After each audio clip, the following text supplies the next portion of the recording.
I wanted to understand what the hell is going on. Okay, especially with, I used to watch a little bit of Hasan Piker, and because I was amused by how crazy his ideas are, right? I didn't, I kind of knew Islam is going to spread in the West, including United States. I knew that. I also knew that anti-Jewish hatred is going to spread. It's going to make a comeback in the West, including United States.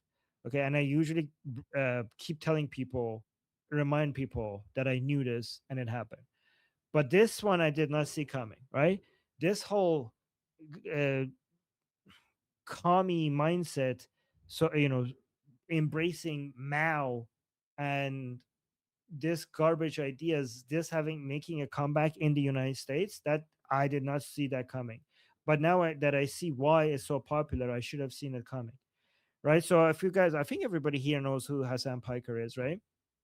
Let me actually remove this, change the banner down here. Hassan Piker is like a very far left streamer, and he's one of the most popular streamers in the United States and in the world. So, but there used to be a separation between, oh, okay, these are just online streamers, they're separate from real actual political activity, right? So these are people didn't take streamers very seriously, um but even if they had giant audiences, right? I used to mention all the time that we should take people like Nick Fuentes seriously, and people told me like, no, they're not important. That's just the online world. Just because they have big audiences, that doesn't mean that they have real impact in U.S. politics. But now we're saying Hassan Piker has a major actual impact in U.S. politics. His influence is growing, especially this year. He's becoming more and more influential. And if Hassan Piker could make the shift from being just a streamer to actually having a direct impact on U.S. politics, that means that we have to be worried about people like Nick Fuentes at some point figuring this stuff out as well, right? So Hassan Piker has managed to destabilize like mainstream American political campaigns, in especially in 2026. In April, we had a tour in Michigan, uh, which basically did split the Democrats, leading to he had a huge impact in that led to elected leaders to compare him to extreme agitators. And then in June, the UK Home Office barred Piker from entry, saying his presence is a risk to public order. Which again, that might think like you might think like, oh, that's a good thing that the UK Home Office did that. To me, that makes his impact uh, real, right? To me, that brings him from the streaming world to the news world. So again, I'm not saying they shouldn't have done that, but the end result is that that was a major push from him just being an online personality to somebody that is newsworthy and an impact on real politics. So in May, June, and August this year, Piker successfully endorsed and campaigned for radical candidates, who managed to successfully uh, oust moderate Democrats. The fact that these candidates are meeting with him, campaigning with him, embracing him, shows that they see him as a positive impact on their campaigns. They wouldn't do it if he had no impact. Um, he like the he still uses. It's not just that he's now on the ground and campaigning with these people, and that's what's making the difference. The live streaming platform is still a weapon to mobilize all of this, and he's spreading anti-Western, aggressively anti-American rhetoric. It's really interesting that a very clear anti-American personality is campaigning for American politicians to become your representatives in America, and people are Americans are being impacted by it. Like somebody that is this clearly anti-American, right? So, for example, He has said, Hassan Piker has said that America deserved 9/11. He mocked wounded U.S. combat veterans. He has platformed Houthi militias and publicly stated that he has no issue with the terrorist group Hezbollah. Um, he has uh, he has been downplaying and dismissing the that was committed in October 7th, saying that he doesn't care that anybody was raped in October 7th. He often defends communist regimes, uses Soviet totalitarian symbols, and he also justifies Russian territorial expansion. He loves the Mao's Little Red Book. When he went to China, he was celebrating that. Um, and he has all his foreign policy views are anti-Western, and obviously extremely anti-Israeli. He streams 8 to 10 hours daily.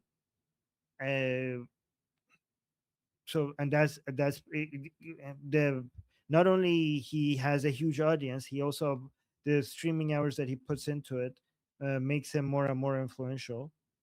He has managed to really effectively blend video gaming, internet humor, fitness culture as a way to promote radical left-wing political ideology. He has gotten major platform bans, and that has made him more popular. He has got This is also why I think like banning and censorship always backfires. He has gotten into viral controversies, which you would think that would make him less popular, but it has made him more popular.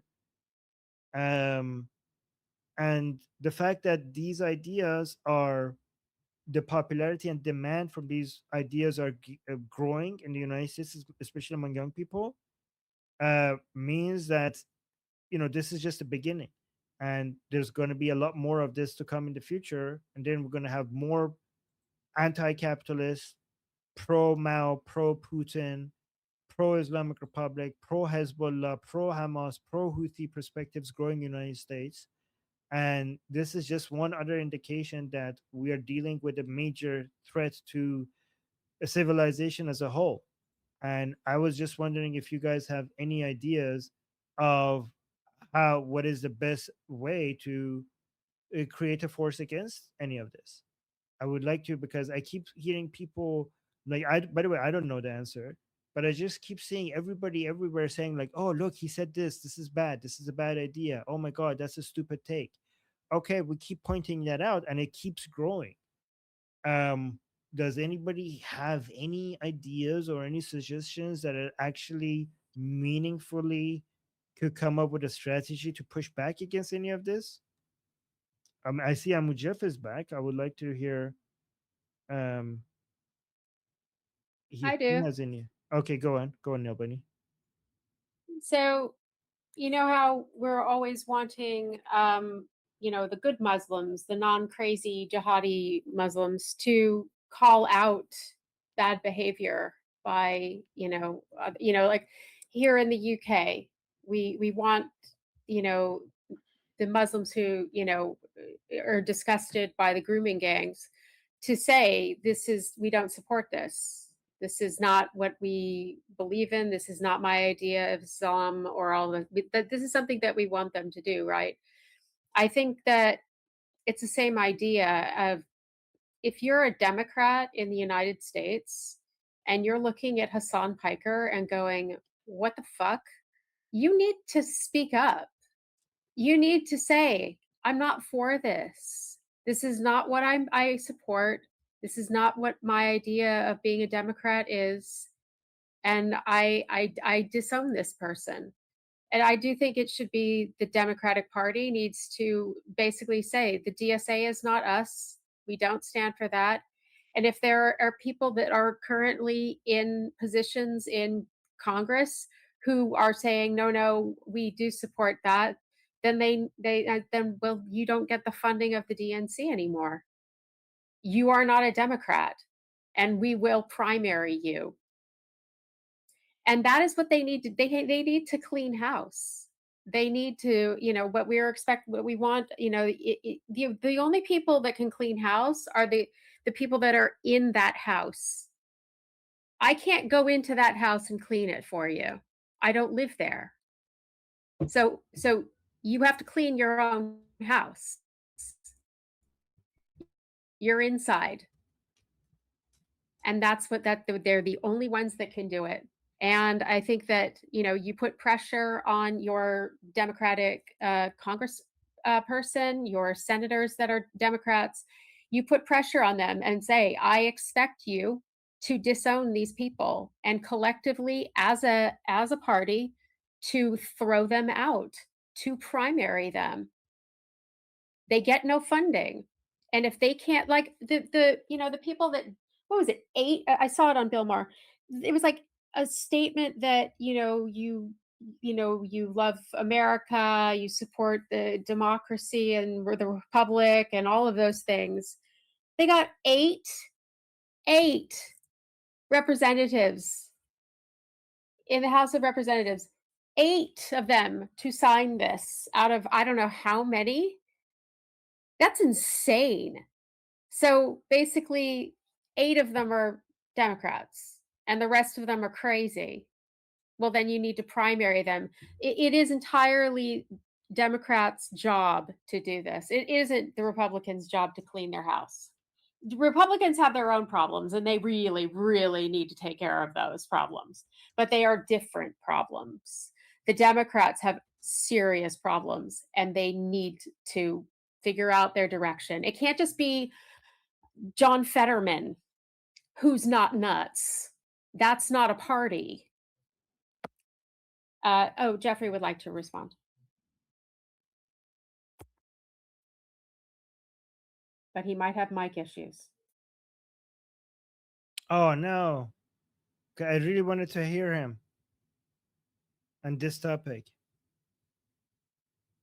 No, No, we we can't can't hear. hear you. Damn, so bad, so sad.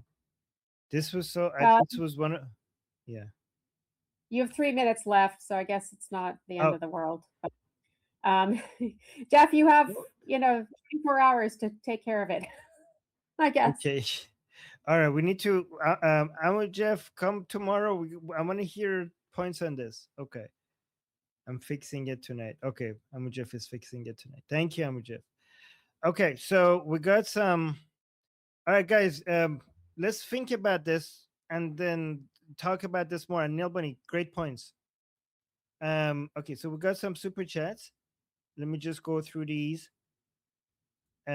Sticking Beans is saying, Armin, yes, it's a fake religion. It was made up to appear as one in the flavor of Judaism. Fact, not saying it's in this regard if Judaism is good or bad. It was only in the sake of political rule and I don't know what that is. Okay, so I understand that perspective from a religious person's take, but like also understand from an atheist perspective like mine, which is again my perspective. You could disagree with it. All religions are made up, not just. So for me, Islam, I focus on Islam because of the level of destruction that it causes, but all religions are not just all religions are made up, and all religions are copies of other religions that came before them. Like they take some things and then they change it, and all the religions are just evolutions. And evolution it's an evolution, it's a Darwinian evolution of religious memes that came before it. And that's why I see them all like that. So for me, it's not about fake versus real, because from an atheist perspective, they're kind of all fake. But for me, it's about the level of destruction that Islam does, that is completely different from every other religion, and especially because it's trying to dominate the entire world and forces itself upon everyone else in a way that no religion does. That's the For me, that's the differentiating factor. But I see your point. And then Kat had a really good strategy in the chat. I just want to highlight that. Kat is saying that we just need to outlaw by men with tiny head. That will cover Hassan. You know what? That's a great idea. Thank you, Kat Miaski. And then there was another. idea here. Somebody saying there is an opposite HP. Let's just search. Yeah, I know there are a lot of people. That's what I'm saying. There are a lot of people who are streaming with great takes that are pushing back against people like Hassan, but it's not translating into political impact on the ground. So what these progressives are managing to do is not is they're going beyond commenting. They're commenting and also doing real political activism on the ground in a way that our side is not. And then there was another comment here by Suzanne saying, Armin, I think those Generation Z kids in Iran could help out a lot. They can explain what they are experiencing and explain how Islam took over their country and how evil the regime is. That is, I think, would be very, very beneficial, especially. But we need to liberate Iran so that they could up. Imagine if Iran gets liberated, that's 90 million extra people who will be pushing back against Islam and communism. That's going to add a huge army to this global fight. And yes, thank you, Susan. And then we got a super chat by Sticking Beans saying, with regards to Hassan Piker and bros like him, if they talk good for the Islamic Republic or China or Pakistan, he should get the treatment those countries give to the ones who speak out loud against their regimes now. Okay. Wow. Okay. Which is, I think, well, I mean, obviously, we don't endorse violence against anybody, any of these people, but I see your frustration. My name is Armin Navabi. I'm an Iranian political analyst with decades of experience fighting the Islamic regime inside and outside of Iran. Make sure you follow me for more, and also make sure you join our discussion group. I'm there almost every single day. Come talk to me there and the rest of the people there in our group calls. It's a great place to meet and talk to people who like talking about politics. The link is in the description and or in the bio. You could also get there by scanning the QR code on the screen. See you there.